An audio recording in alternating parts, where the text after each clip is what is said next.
welcome to the Pushing Onto podcast. This is your host Ash. Most of us go into ultras thinking it's just about surviving, time and feet, push through, figure it out as you go. But what if that's completely wrong? In this episode, we flip the idea on its head. This isn't about just getting through an ultra. This is about engineering it, understanding it, controlling what you can before the race even starts. Because the difference between finishing and performing is not just fitness, it's how you think, how you pace, and how honest are you with yourself. We talk about negative splits in ultras, something almost nobody talks about. Starting slower, not because you are holding back, but because you are setting yourself up to finish stronger, to actually feel good late in the race, to run when everyone else is falling apart. This conversation made me rethink how I approach long distances completely. If you have ever blown up in a race, if you ever felt like you left something out there, or if you just want to understand what elite endurance really looks like from the inside, this one is going to hit. So let's get right into it, and please let me introduce your guest today. Here is Nick. Hey Nick, thank you so much for your time, and welcome to the podcast. Thanks for having me. So I'm Nick Coury. I guess most well known for having the American 24-hour record and especially running in circles in fixed time events. But I like to span every kind of event down to 5Ks and mile races, up through the marathon and ultra distances as far as 24 hours, as well as doing flat loop races all the way to hard mountainous races like hard rock. Yeah, like you described, you have everything. I was looking at your profile, and your fastest marathon is 2 hours and 30 minutes, 31, and a half marathon is 1 hour. And you can go and do this hard rock, which is one of the hardest ultra marathons. Before we jump into your running journey and talk about all these amazing things you have done, where did this love for running came in your life? Was you a runner from the early on? Was it something that you liked from when you were a kid? My older brother, Jamil, which many people know is the founder, owner, visionary of Air Viper Running. He started running in high school when he didn't make the soccer team or football team for many of your audience. And so then after he did that, I, of course, wanted to do it, being the middle brother. And then our younger brother wanted to do it when both of us were doing it. So we all got into running in high school, doing cross country and track races. And then we all did our first ultra together a couple years after that. And yeah, I think when you have siblings, then that is a thing. It's normal because if somebody does it, then you are automatically pulled into it. You said all of you did ultra at the same time. So how was that feeling? From doing everything together, from running, track, all together with three of you, and then you also did your first ultramarathon. So how was that feeling for you? Yeah, all of us grew up being very close. My wife even jokes with us trying to find where we would fight and not get along because, most siblings do. And we had our little things, but for the most part, we just all enjoy doing things together. And so we found this 12-hour night race. Jamil found it because he had finished high school, wasn't running for college, and so he was doing some local races, and it popped up on the calendar, and he thought it looked fun for some reason, and we also thought it looked fun for some reason. And so us and a couple of our younger brother Nathan's friends all went out and did this 12-hour fat-ass free run. There was only a couple dozen runners just running in circles in the middle of the night. And we thought it was just like a party. You're in high school, you like things like sleepovers. We like this running thing. It's just kind of goofy and out there. And we also kind of liked that part. And so we fell in love with that. And then realizing we could run really long and we liked it, it led into trail running and we loved that as well. And so I think all of us just took to the adventure of it and the challenge of it. And especially that we could do it together and it was very social versus like a 5K where you're hurting and you're out of breath. This, you could actually immerse yourself in it without being exhausted from the start. You just described for fun. So was it fun when you finished the thing after 12 hours? It was certainly hard. I think by that point it's probably less fun. But I even remember in the middle of the race, you get tired, and we didn't know what we were doing, so we had no expectations. And you get tired and you walk for a while, and then you run some more. And then you get more tired, so you sit around and eat the pretzels and drink the Gatorade that's on the table because that's all there is. And then you want to rally yourself, so you get up and you sprint a 5K against each other in the middle of the 12-hour race. So I think it was certainly tiring and painful. Like, it wasn't fun the whole time, but we found ways to keep it fun the whole way. As we were talking about earlier on, you describe yourself doing marathon, all events, like from a 5K, 10K, you do a lot of marathons and wicked fast. Your half marathons are wicked fast too, but then again, the hard rock, all those kind of 100-mile races. There is so much of a mental shift when you do the smaller races, because where you don't have to really care about a lot of things. You just go all out and then you finish it. But then when you do the longer endurance event, then that takes like a different toll of your body. So when you think about these two events, what the mental shift when you compare to both of them? I think the way that I would describe it is that if you're trying to explain to someone why you run, not everyone has the same reason. Some people, it's the challenge and the accomplishment, and like they like putting that goal race on it and then saying that they finished it. Other people like something about the run itself. And I think I found that I like all the reasons, but you don't always get all the reasons at all the races. And so when I'm doing a short race, it's fun to go fast. I really like being able to just see running a 5-minute mile for as long as you can, or something like that, is thrilling in its own way, even though it's hard. And then running a very mountainous race is also hard, but it's very scenic and it's pretty, and it's like being out there for a whole day, and like you can barely see or not see this point on the horizon, and suddenly you'll be there later that day, is a really cool experience. And then, even the flat looped 24-hour, which I have the hardest time justifying in some ways, is also the easiest to justify because I'm clearly very good at it. And so that's, for me, where like the accomplishment comes in, and being able to say I did it, and like I figured out just how far as I can go as a human, is also really appealing and compelling. And so all those maybe are a different style, and I do them for different reasons, but I get something out of them that's unique or fun or thrilling, even and also it is challenging. Like you said, we all run for different reasons, but then you run things which are harder and longer. When did you realize that you can do these epic things like running 173 miles, at least 12 hours, 24 hours thing? So when did you realize that, okay, I am built for this and I can compete? I think the intrigue captured me early on from the days of that 12-hour, and then we tried the across the years 24-hour. The 12-hour was a training run for it. And then just talking to people there, I learned that the US 24-hour team was a thing. And I think it was maybe 2 years into trying to get better at ultras and just seeing if I could beat my own times. I heard what the time was, and I'd done 100 miles in 24 hours, and I think the people making the team at that point were somewhere around 140 miles. And being pretty young and naive at ultras, I thought, well, maybe one day I can do that. I should give it a shot and see how far I can go. And so I started just training to see how far I could go for 24 hours. And I think 2 years. The first attempt I had, I dropped at like 50 miles. It went terrible, as you can imagine. It happens a lot of times. But 2 years after that, once I got better at training, got to 100+ mile training weeks, I ran 136 miles. And at the time, the U.S. national team, 3 of the 6 spots were the top 3 at the national championships. And that was at the national championships, and I got the 3rd spot.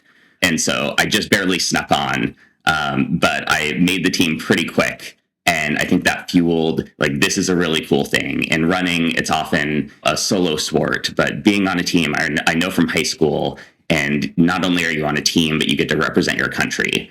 And then they canceled the World Championships. So I didn't even get to go. And I think maybe that's one of those subtle things that has the opposite effect, that instead of discouraging me, it made me want to do even better. And so I think ever since then, I've just known that this seems to click. It's something that doesn't click for a lot of people. Like, my brain tends to be pretty analytical and like figure out that a problem exists and then just try to solve that problem. And so there's a lot of hard problems, even just the monotony that I've been working on for years and getting better and doing better and better. And so I think that's the thing that's driven me is I found out this thing was a thing and I had success early on, I think more so than at other distances. And so even though I like all the other distances, this has always been the one that I've done the best at, which makes you want to keep doing it.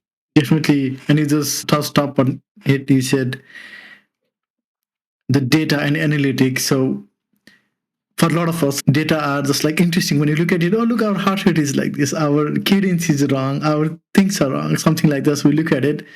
So when did you realize that the data, like for you, starts like it is not no longer interesting or intriguing, but you were adapting to it, and then you started becoming more competitive, as in a sense, because you were using your data to get better and better. So when did you realize all of this?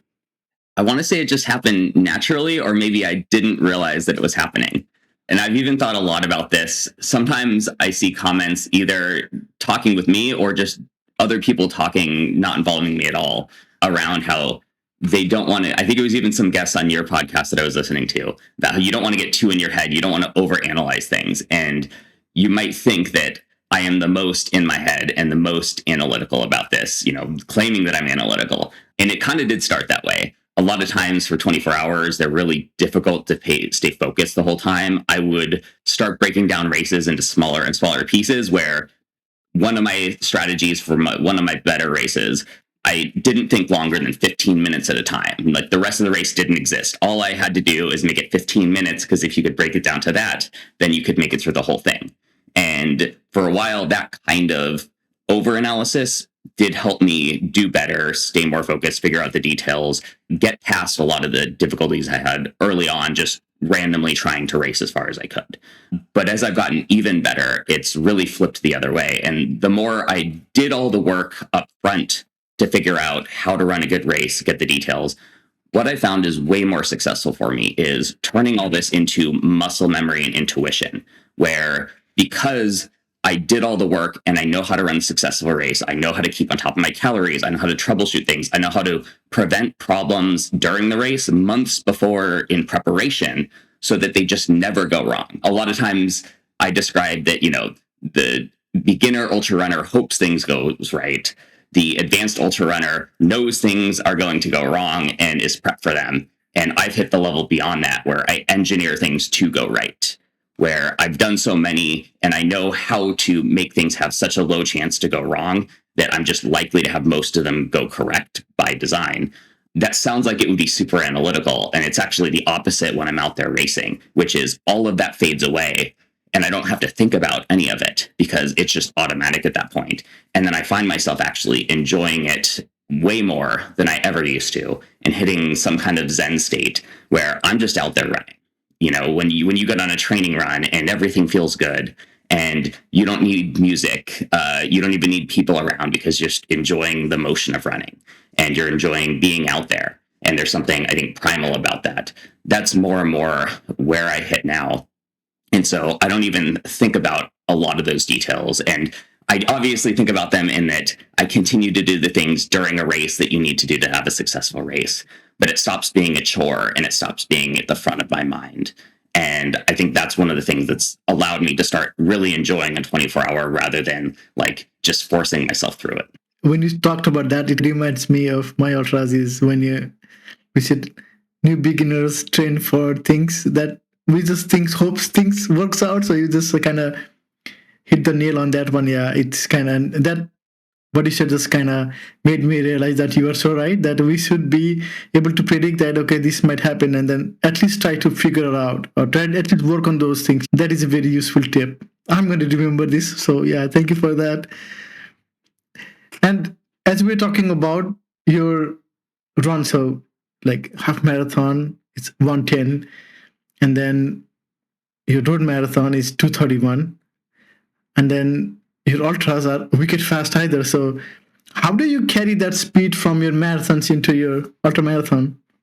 Yeah, this is one of the other things I like about doing so many distances is they help each other in an unexpected way sometimes, where you'd think running a fast race and a mountain race are opposite, but sometimes they're the same muscles that turn over from a short race helps the power when you're going uphill. That's a lot like the push off part of speed work. And going downhill, the turnover itself and that rapid foot movement is critical for technical trails.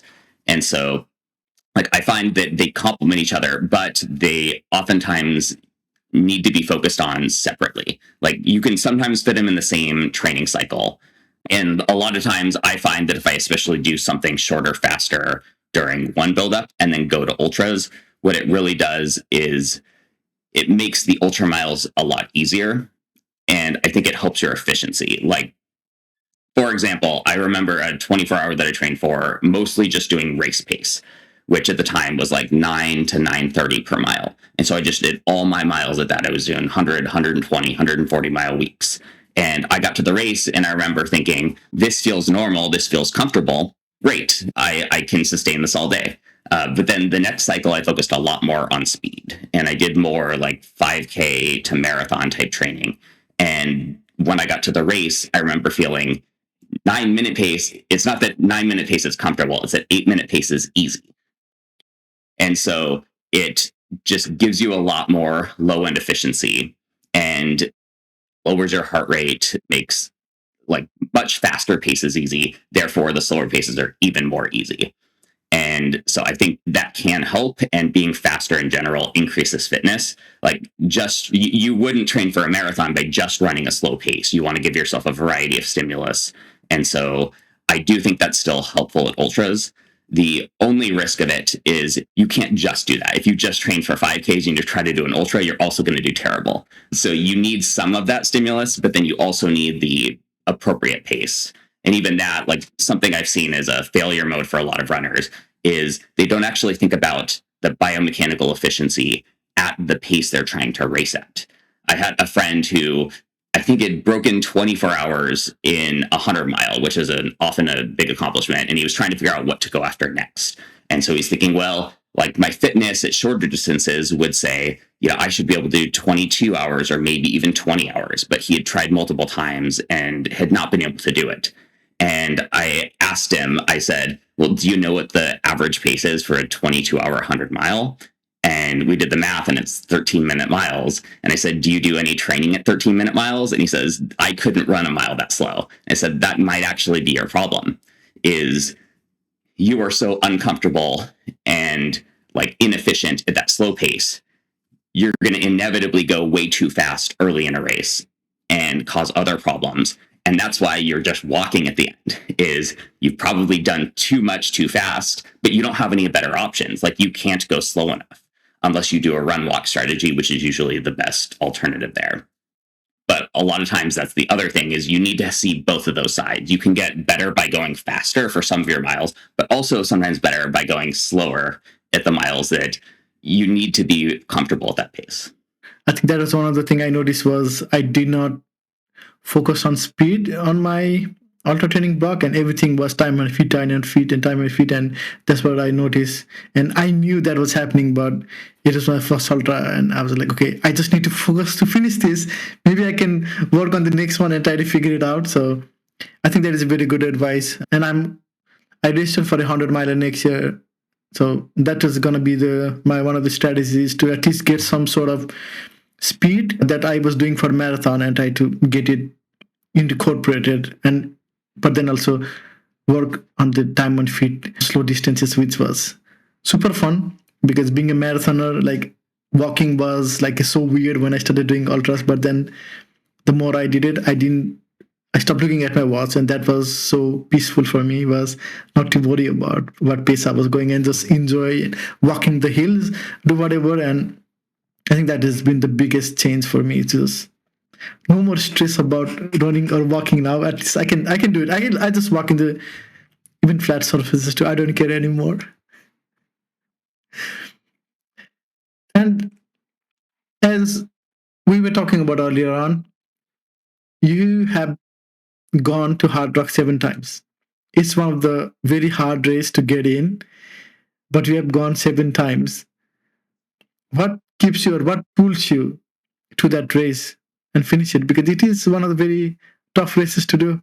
If you have ever been out there, or you, I assume, have not been out there, but for anyone that has, it's sometimes the easiest thing to explain once you've actually been there, and it's hard to explain just how strong the pull is until you've been there.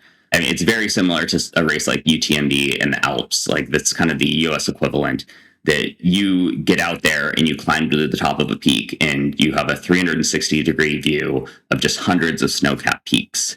And the density is just remarkable there. Even a lot of other mountain races in the US, they might have some similar climbs, but oftentimes, like, they're near the mountains and you go up into the mountains, or you kind of get to the top and you see a nice mountain range. But in the San Juans, where Hard Rock is, like, you get to the top and there's nothing but mountains as far as you can see in every direction, and then there's no flat anywhere in between. And it's just like mind-blowing how scenic it is, how tough it is. And the community there, I think, on top of that, is another thing that really sets it apart. Like, the race itself is quite small by the standards of most races, and there's plenty of discussion on the lottery itself. And I've talked to some of the original makers of the race and why they came to the philosophy and why they still maintain it today, when you have thousands of people applying, and yet you still give a way stronger preference to veterans than other races do. And I don't think there's a right answer, but I understand why they've done what they've done. And it's the reason I've been able to do it 7 times and not less, for better or worse, which is, like, they have Camp Hard Rock, where runners come for weeks before and they all hang out together and spend time. And you would lose that if you had mostly beginners. It just wouldn't be quite the same. You go to a lot of the other big racers, like Western States, and even that has a lot of community that is there, but it's just different than what you get at Hard Rock, where it still feels like a really small race. It still preserves the people that just want to hang out there and be a community. And it's exclusive, which is, it feels exclusive in some sense, especially if you're not initiated in some sense. But the part that isn't, and is almost the opposite, is that the idea is people will come there, and even whether you're doing the race or not, you participate, which is also the same for a lot of the other races that have this feel. And you just want to be there, part of the community, whether you're running, whether you're supporting. And that's really how I tried to start there. I accidentally started trying to do that race because, again, Jamil wanted to do it, and he did a qualifier, so I did the qualifier with him.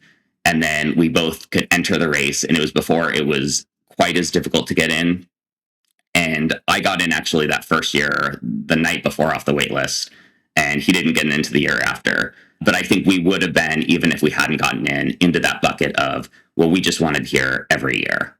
It's in the summer. That's when you want to escape Arizona and the heat, and you just want to spend. And that's what we did. Like, whether we were in the race or not, for years after that, we were always up there for as many weeks as we could get away with, or sometimes months, because you just want to be out in the mountains. You want to go out there every day, climb up, get those views, like breathe in the air, see what else there is to explore, because there's just endless trails. And so I think that's really what I'm trying to get at, is once you get out there, you just want to be out there. And that's what it's about, just as much as there actually being a race there to pull everyone together.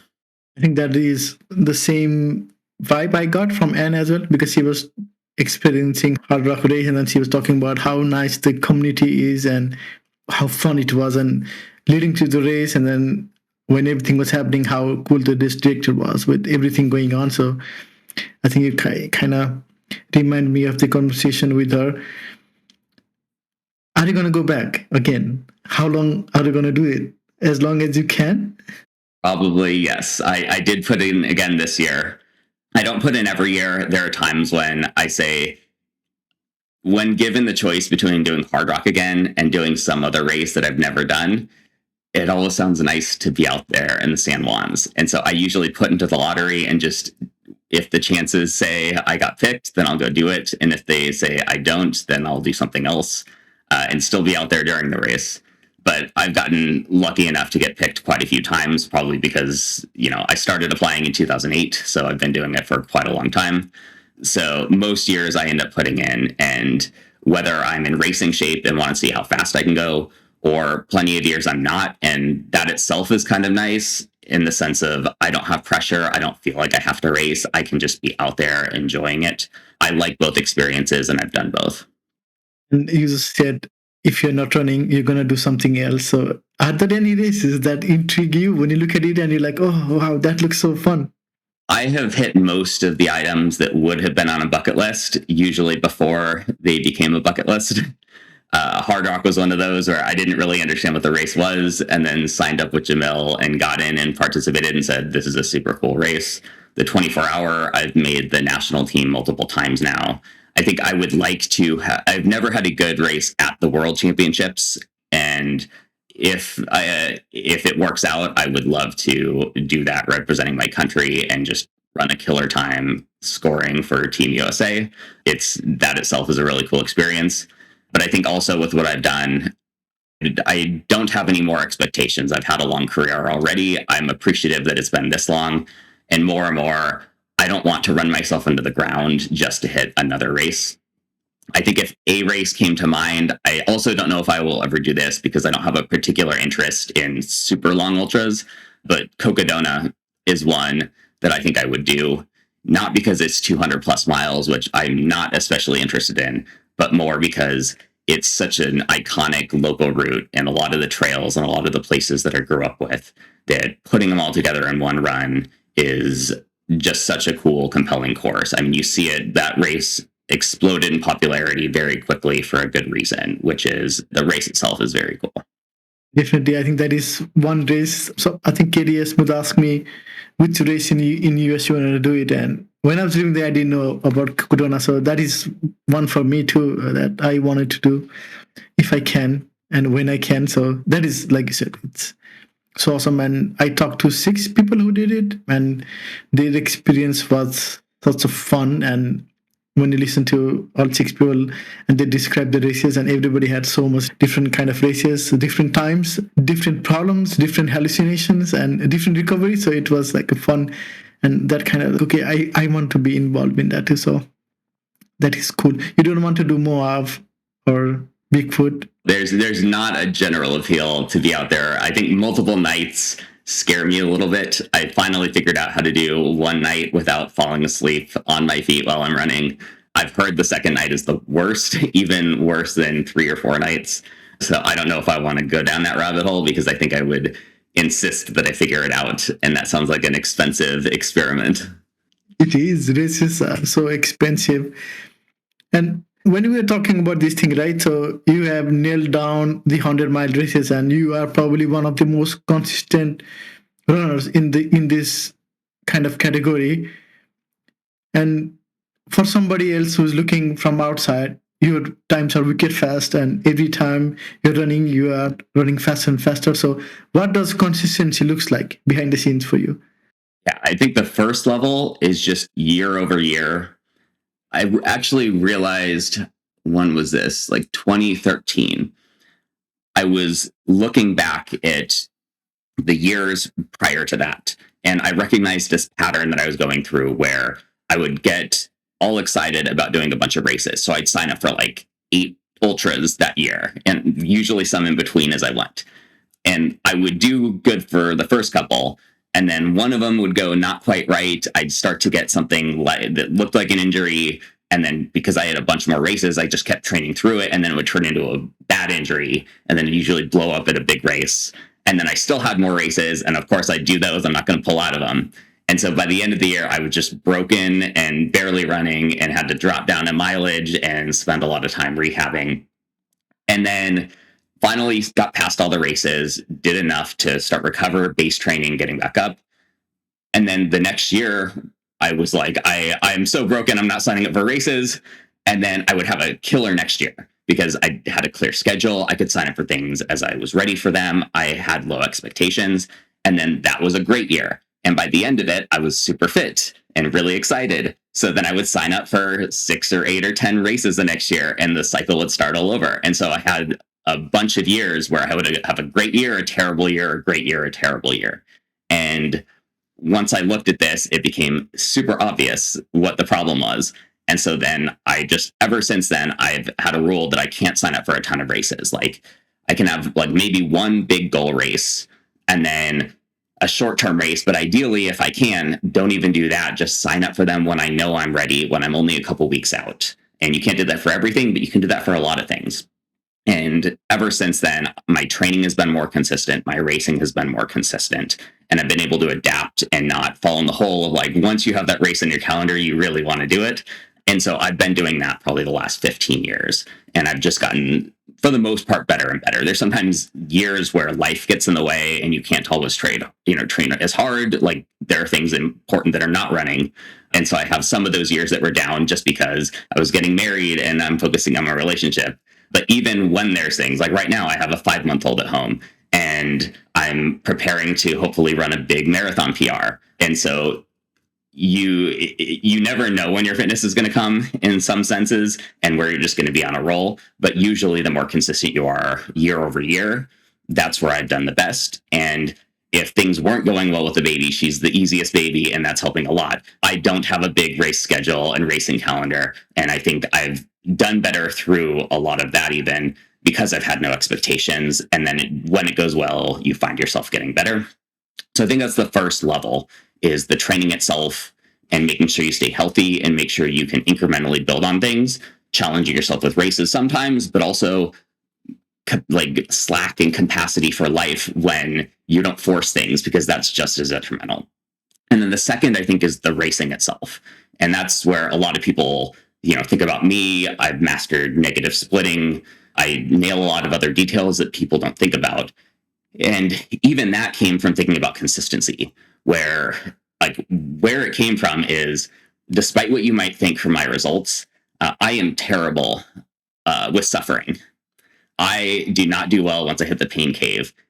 Some people that have been on my crew, my wife especially, knows once I hit the pain cave, I get really grumpy and I start doing really poorly at races. I stop listening to people. I stop listening to myself. I just kind of put my head down and grumble and then force my way through, but it's not very fast. Like, I'm not good at hanging on through that.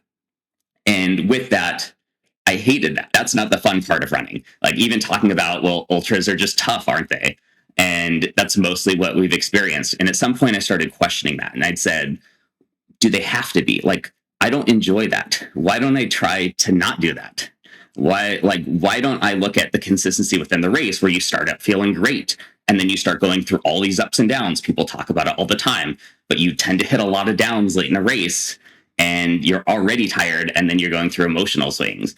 And so there was some point when I said, like, I want to do better than this. I don't want to just be suffering. What would it look like to just feel good? And I had been thinking for a long time, like probably 10 years, about negative splitting at other distances, and how, like, it's not even like, is negative splitting this novel idea? It's just taken for granted that, like, if you're running marathons or faster, like, even to slightly negative is the strategy. Like, a few people try to do different, but you're almost foolish if you do different. The best racers are going even split, or if you can, you kick it up right at the end and go slightly negative.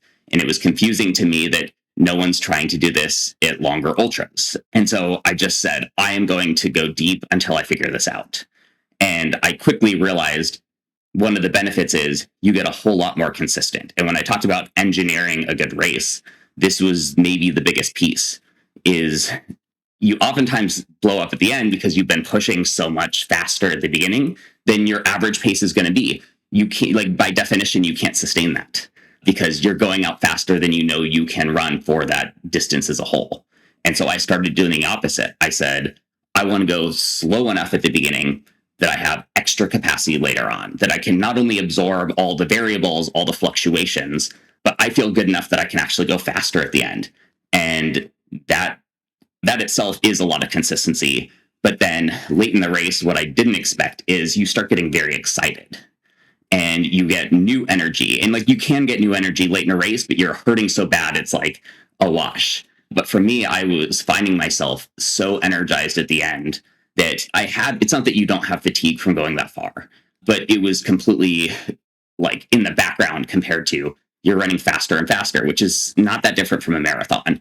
If you have that negative split day at a marathon, like, the momentum carries you and you feel the pull of the finish line, and you can sustain that faster pace until you hit the finish line.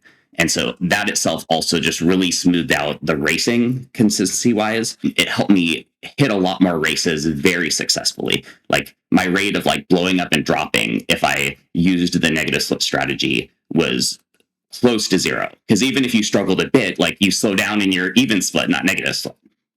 So I think those two together, the training plus the racing, has allowed me to have a lot more consistency than I did 15 years ago when I was going through these big cycles. That is such a cool way of thinking. And usually, when you think about training for ultras and you talk about with other people about this, and nobody talks about the negative splits or anything, because everybody's focused on is time and feet, RPE. That is only the thing that everybody's focused on. But you just brought it such a cool way of thinking it. So maybe somebody will try it. Maybe I'm gonna try it. This sounds super cool.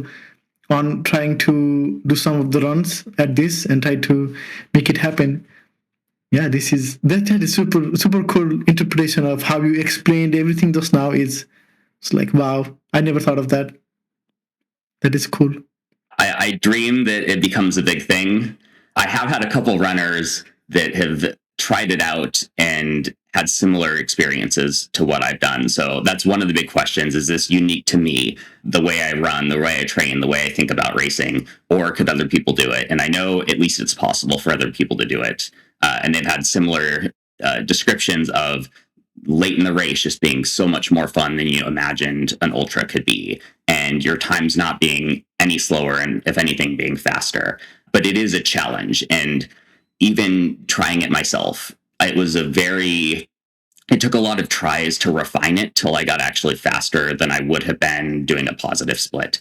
And one of the biggest things, which I think is in people's heads if they imagine trying this, and it is a real thing that will happen, is it's easy to go slower without actually saving energy that you'll have available later in the race.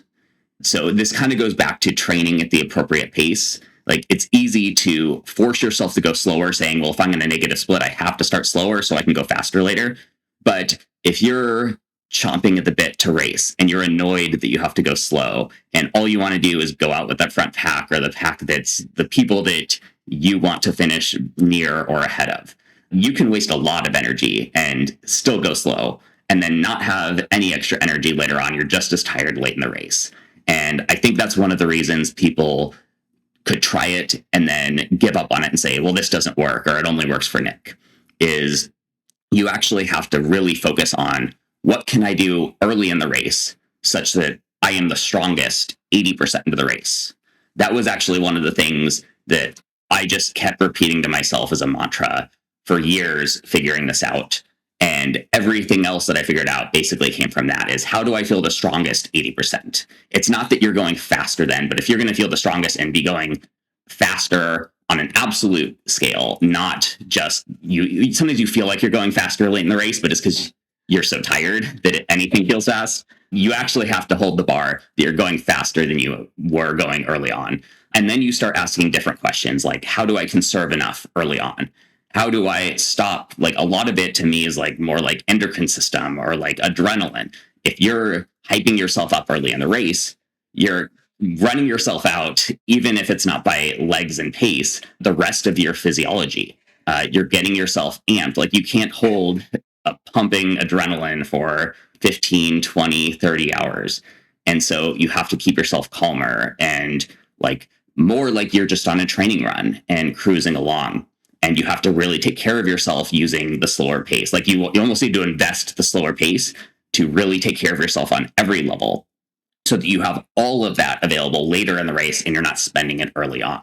And trying trial and error, hypothesizing on what things actually conserved like that, was a lot of what I did to get really reliably good at having a ton left late in the race. And then from 80% to the finish, I can just essentially hammer. That is so cool. And that kind of, I went back to my ultra where I ran like a marathon in the first 25 kilometers. I was like, okay, I need to catch people up. And then I blew up after that. And it was like how you described just now. And it's like, there is no energy. And then you're walking a lot, you're running less. So I think that is a very cool perspective. And I don't think I've heard anybody use that kind of training methodology so far. I've talked to 68 people so far, and none of them has said that. I've talked to more than that. There are some episodes that has not been released, but yeah, that is the first time. And I think this would be cool to try. I'm going to try it on for my Berlin 100. I'm going to try this and see if I can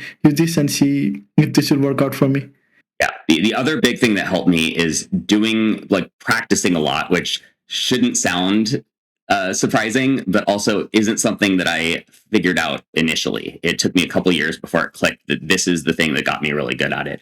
Is both in longer training runs and doing a lot of training races. I started racing. I always liked to race, but I started racing even more when I was getting really good at this because you not only get to practice this and all those ideas that I had, I can try them constantly, sometimes every week or two, and figure out what worked and what didn't. But you get a lot less beat up when you're negative splitting your training for long runs. So it's not that different from something like progression run and marathoning. But if you think about where the damage occurs, like you do an ultra and you push too hard from the beginning and you're like falling behind by halfway and you're like, how am I going to finish the second half? I'm going to have to gut it out. I'm going to have to push through all the pain because you've already done a lot of damage. You've like drained yourself. Your form is getting sloppy. Your muscles are wearing out and you're going to start wearing out things even more to try to maintain form versus if you have really conserved so much the first half that you're going to feel better the second half. Like you haven't done any damage. You've still gotten a lot of physiological like response and stimuli. And then you get to do what you want to do the second half, which is have smooth form, do all of the things better. And so you build better fitness on top with a lot less damage. And then I was recovering so much faster coming out the other end of both these long training runs and races that I started being able to do very long training regularly without compromising consistency, risking injury. Like normally I'm a subscriber that you don't really want to train more than like 20, 22 miles for a long run because your risk of injury gets higher. And like I've heard many people say that, and I agree that's good general advice for people. But I stopped doing that myself and started going against it and doing 30-mile, 50-mile training runs like quite frequently. And that's one of the things that got me really good at the 24-hour because I found I was recovering from a 50-mile like it was a 25-mile run because I was really only pushing the last 25, 20, 15 miles of it. And the first part was so low damage because that's what I was figuring out that I could just roll right through it. And so I think it's if you want to tackle this, if others are thinking about it, do something very low stakes. Don't put all the pressure to nail a negative split during a race. Do it beforehand, figure it out, get some benefits from it in the training itself, and get like a low stakes way to see what works for you. That makes so much sense. And that is true though, when we are not trying and just as a easy pace, then the effort is low and you're not trying, but then if you have enough energy, then you can bomb at the end and that will only be half of the race. So the recovery will be fast. Yeah. I like that. I think this training approach is very interesting and curious. So I'm very intrigued on how this will work. So I'm gonna try it out. And when we are talking about this, right? So these are all data-driven, analytic kind of sense that we're talking about. But when you go and do some races, do you just go based on pure instinct too, or you make a plan around like how you want to approach the race? It's a mix. I'd say leading into the race, I do a lot of analysis to make sure I'm going out at the right pace to successfully negative split. I have done some races where it's just egregious and aggressive negative splitting, which is super fun, but also you're not going to run your best time that way. Meaning, like, one way to negative split is you just go so slow the first half that you can easily do it the second half. And yeah, like that is one way. I did that early on quite a bit, just trying to figure out, is this even possible? I don't know if I can do this. I want to guarantee that I can negative split. And that's one way to do it, but I don't think it's what most people imagine is a successful race. Like I said, it is super fun because you get to go so fast later on because you've saved so much up. But to actually make it your fastest time and faster than you would do with a positive split, you have to start getting accurate. Like just because you intend to negative split, most of my failed negative splits are, I kind of lied to myself about how fit I was. And I said, well, I'm going to go out at this pace that I want to go at. And then I'm just going to keep going faster. And that doesn't work if that first half pace was unrealistic. And so I think that's where the biggest like analytical part comes in is I I need to figure out my actual fitness and what time it translates to, and then work backwards to say, I need to be conserving at this pace and still moving pretty fast, but very comfortable in that. And every time I get that right, that's when the race is just a very good race, very enjoyable, but also I run fast. I don't leave time on the table because I was starting out too slow. Once I get into the race, I try to flip it to the opposite. Like I was talking before, I try to make it more of a muscle memory thing. And during a trail race, that's mostly knowing here's the aid stations and here's roughly the splits I want to hit. And I never stress if I'm a little over or under, but I kind of tweak to go a little faster, slower to make sure that I have extra left at the end. On track races, you'd think one of the things I do, a few people know, I click a lap split at every single lap. So if it's on a track, I'm clicking every 400 meters on my watch. And the only screen on my watch is that lap time. And you would think that's super analytical and the opposite of what I said of just trying to be intuitive about it. But I found that it actually keeps me in flow of everyone else is out there thinking, do I need to go faster? Do I need to go slower? Am I too tired? Am I not? And if I've done all the pre-work accurately beforehand, I know what I'm capable of. I know what those times are. Like glancing at the watch just becomes kind of like looking around. And then you subconsciously just adjust, and I stop thinking about it. I'm not thinking about it every lap, even though I'm looking at it every lap. And that's when I just get into a flow of, I don't have to worry about my pace. I don't even have to think about my pace for the first 20 hours. And then the last 4 hours is the first time that I actually say, I can do something different than this, and I'm feeling good, so I'm going to pick it up and go even faster than what I was looking at. And I think that's how I've really started approaching it, is the analytical part is the pre-work so that I don't have to be that way at the most important times during the race when I'm out there having fun. We were talking about, and right now you're just talking about this thing where you are thinking about your whole run and then you say you want to enjoy it as well. So is it possible to do both at the same time? I don't think I would have done it this long if it was otherwise. If I was just about what I can accomplish, I think I would have accomplished some things and then burned out. It's because I want to be out there in nature, or I want to be out there, even like the looped races. What people don't realize is hard rock, as much as it's fun, is oftentimes a solo adventure, or you might be around one or two people. And sometimes you're by yourself for hours at a time, which itself is enjoyable. But half the time we're doing a race, it's because we want to see people. We love the community. And you do a looped race, and the thing you don't think about is you're around everyone the whole time. You get to chit chat. You get to encourage each other. Like you just have the presence of so many runners, so many crews the whole time. It feels like a big party in some ways. And I think that's the thing that I also enjoy about that. Yes, me too. I think looped are so much fun. We kind of did this small backyard ultra here, and then it was very bad day to pick because it was raining and it was like feels like 2 degrees. It was super cold. It rained the whole day. We didn't do a lot, only 9 loop. I think we all managed, but then it was like how we just described the people. There were a lot of people coming in and going out, and that was kind of like nice to just run with everybody. It was for fun. And going back to you, right? So when you look at your career now, you have so many records. Like you have represented the US team, you have wicked fast marathon, you have so fast 100-mile races as well. What has been the most thing that surprised you? That's a good question. I want to say that the first thing that comes to mind is that like I'm still getting better at shorter distances. And sometimes it's at the most unexpected moments. So like I am ambitious. I want to get faster. Like generally you get faster at longer distances the older you get.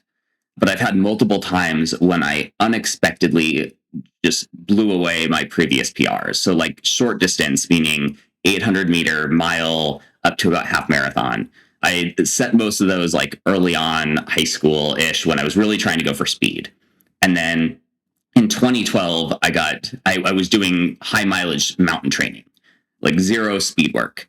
And I got injured for like a month and had to take some time down, some 0 weeks or low mileage weeks.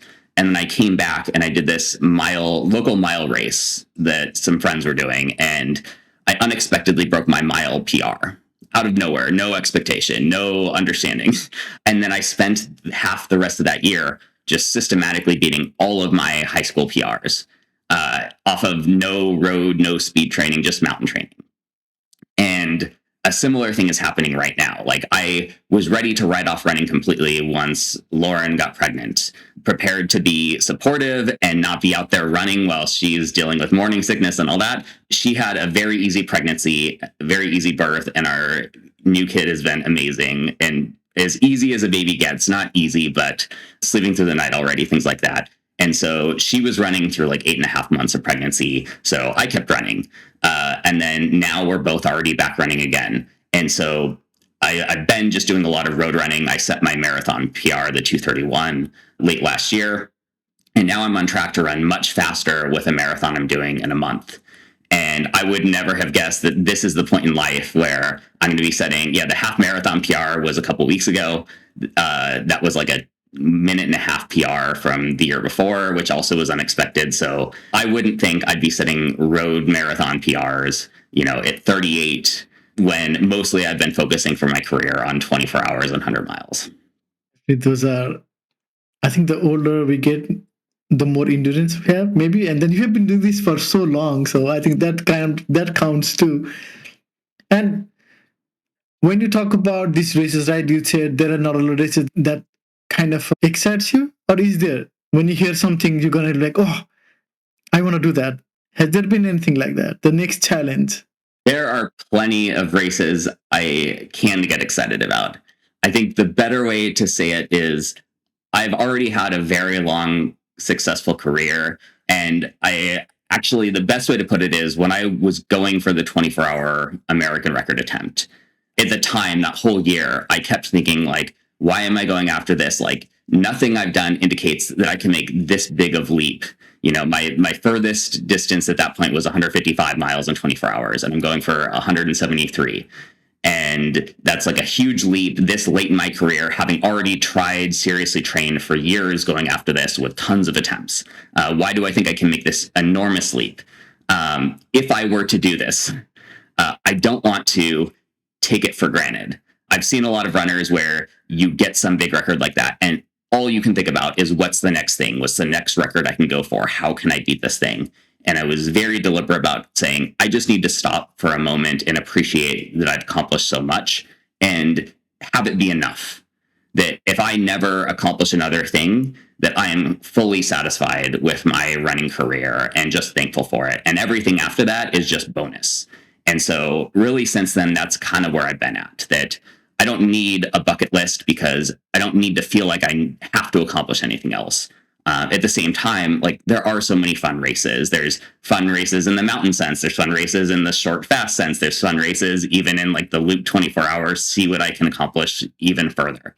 And life-wise, I both don't want to run myself into the ground and then not be able to run at all or even walk when I'm, 60 or 70. So I am thinking more about longevity. But at the same time, even just competitively, like, I don't know if I'll get the chance or if I should. It comes at a huge cost. The 24-hour record that whole year, like, I worry about the strain it put on everyone and everything around me. The relationships with my wife, my family, my friends, just like when they don't see me as much because I'm just constantly trying to get to bed early, get up early, go for super long runs, constantly working on physical therapy and all those other things. Like, even work, like all those other dimensions take a hit. Now with a kid, I have an even bigger dimension that I have to not neglect. And so all that together, like, I don't know if I could seriously train for a race. It's why the shorter distances are nice right now, as it doesn't take quite as much time. So I think I will do more things, but I don't want to put any expectations probably for the rest of my life on what I need to do because I've done so much. And I just don't know if life circumstances will allow me to focus at the level to hit any particular level I've hit before. Definitely. I think you got to keep everything balanced. I think that is the way forward. And when you look back at your career, right? So you were teenager running with your brothers, like you did everything together. And now you are, like I said at the beginning, very well known ultra runner who is very consistent running over at a very high speed. What has evolved the most in the last 15 years? I think it's probably just how deliberate I've gotten about everything. Like I've talked a good bit about, I've refined things, I've gotten more accurate with it. I think I've probably gotten more honest with myself. Like even now, like I've optimized so many things during my biggest training cycles and biggest pushes, the American record being the most obvious. But even then, if I look and said, if I do have the ability to try to go for the next level, do the next thing, like a lot of times in the past, you just kind of do stuff or try to work harder at the things you want to work harder at. And I think as you get older, you get more and more wisdom around things. It's both an accumulation of life experiences. I think that's one of the reasons, especially at something like the 24-hour, you see people probably not in the optimal physical age for that, but more of a mental state, like tougher. Like you see a lot of people in their 40s or even 50s doing very well at 24-hour, and you don't see a lot of 20-year-olds doing very well. It's because you have more patience, you have more like groundedness on the things that matter to do things well rounded. Like an example for me, even, is I've always been terrible at strength training, but I know that's more and more important. And I know if I wanted to go and try to beat my past performances, I need to have a bigger regimen. Even the times I've done best, I've done a little bit of it, but not enough. And so, yeah, over time, you kind of come to terms with the world as it is, not the world as you want it to be. And then that helps you, especially in these long distances where all those details matter, all of the extra stuff makes a big difference, to not just, yeah, hope it goes well, but, make sure you're doing the right things to support it.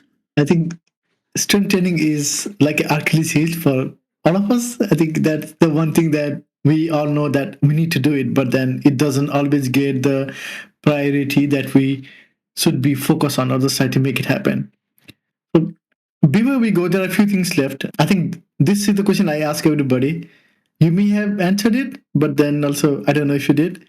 Why do you run? I love it. When I'm not running, I'm thinking about running, whether that's the competitive side and how I can do better there, or it's just I like being out there. Like, even if I could never race another race, I'd want to be out there every day. I like getting out, seeing the sunrise. Like it just rained here and like everything's green and just being out in nature. I think, especially, like I work a desk job and have for a long time.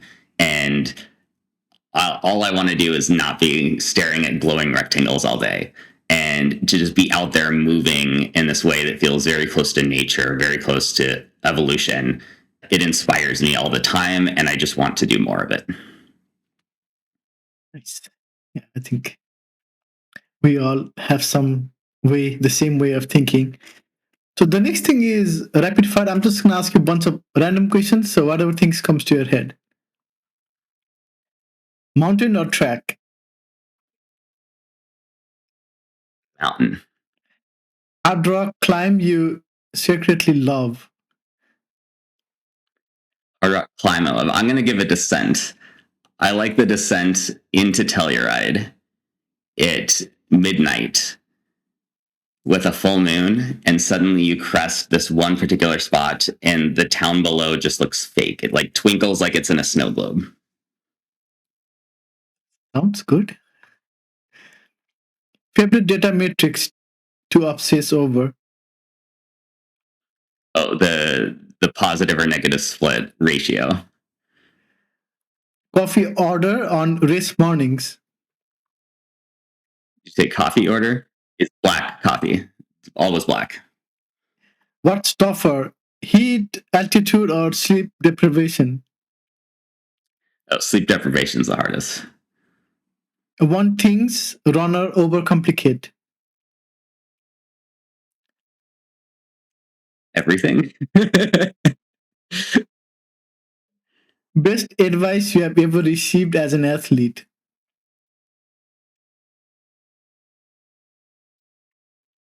Say take it easy and enjoy.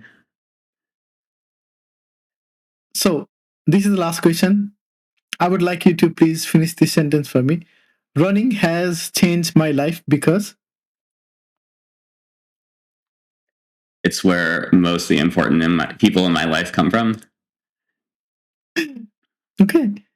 Yeah, thank you so much for your time. I think this has been, I think it opened a different perspective kind of way for me when I look at running and then look at ultra running, because when I was training for my ultra run, it was just the same time and feet and slow. I know I didn't need to do speed training, but the way you explain the negative split and the way it impacts when you're running longer distances, I think that kind of hit me. It was a light bulb moment for me. Yeah, I think most of the people will also feel the same way that I felt when you just described it. So yes, this has been such an awesome conversation. Thank you so much for your time. Yeah, likewise. Thanks. This was great. Yeah, thank you. And I'm gonna keep an eye on you. I think longer distances are coming in the future. So yeah, let's hope it's coming and you're gonna keep breaking the record. Yeah. Yeah, thank you so much and see you next time. Hey everyone, thank you for making it to the end of the podcast. I hope you really enjoy this conversation. I'll see you again next time with another guest. Until then, happy running.